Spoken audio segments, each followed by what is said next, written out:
എല്ലാവർക്കും നമസ്കാരം. എൻ്റെ പേര് ഡോക്ടർ നീരജ്.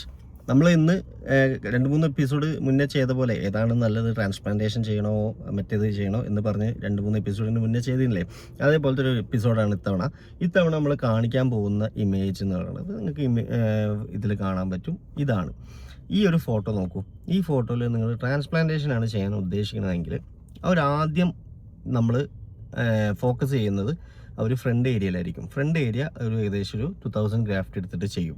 അത് കഴിഞ്ഞിട്ട് ബാക്കിലോട്ട് പോകുള്ളൂ. ഈ ഫോട്ടോയിൽ കാണുന്ന വ്യക്തിക്കാണെങ്കിൽ ഡോണർ ഏരിയ വളരെ കുറവാണ്. അതായത് ചുരുക്കി പറഞ്ഞാൽ ഒരു 1 ലക്ഷത്തിന് മുകളിൽ മുടക്കിയാൽ തന്നെയും ആൾക്ക് വലിയ രീതിയിലൊന്നും മെച്ചം ഉണ്ടാവില്ല. കാരണം എന്താ വെച്ചാൽ 2 തവണ ഡോണർ ഏരിയയിൽ നിന്ന് എടുക്കുമ്പോൾ 3000 ഗ്രാഫ്റ്റ് ഇല്ലാന്ന് ഇനിയിപ്പോൾ സപ്പോസ് ഉണ്ടെങ്കിൽ പോലും 3000 പ്ലസ് ആദ്യത്തെ 2000 എടുക്കുമ്പോൾ 5000 ഗ്രാഫ്റ്റ് ബാക്കിൽ നിന്ന് എടുക്കേണ്ടി വരും. അത്ര എടുക്കുമ്പോൾ തന്നെ ബാക്കിലുള്ള ഏകദേശം കാര്യത്തിൽ തീരുമാനമാവും, ബാക്കിൽ ഹെയർ വരാതെയാവും. അപ്പോൾ അത് വെച്ചിട്ട് എടുത്തിട്ടുണ്ടെങ്കിൽ അവിടെ കിട്ടുമ്പോൾ ഇവിടെ പോകും എന്നുള്ളൊരവസ്ഥയാണ് ട്രാൻസ്പ്ലാന്റേഷൻ ചെയ്യുമ്പോൾ വരിക. നേരെ മറിച്ച് ഇതേ വ്യക്തി ഞങ്ങളുടെ അടുത്ത് വന്നിട്ടുണ്ടായിരുന്നു. ഞങ്ങൾ 2 സിറ്റിംഗ് SCT ചെയ്ത് കൊടുത്തു, പ്ലസ് ഒരു ഇതും കൊടുത്തു, ഒരു ബൂസ്റ്റർ ട്രീറ്റ്മെൻറ്റ് കൊടുത്തു. ഈ 2 സിറ്റിംഗ് SCT ചെയ്ത് കഴിഞ്ഞ് ബൂസ്റ്ററിങ് ചെയ്ത് കഴിഞ്ഞ് പുള്ളീൻ്റെ ഇപ്പോഴത്തെ ഫോട്ടോ ഞാൻ കാണിച്ചു തരാം.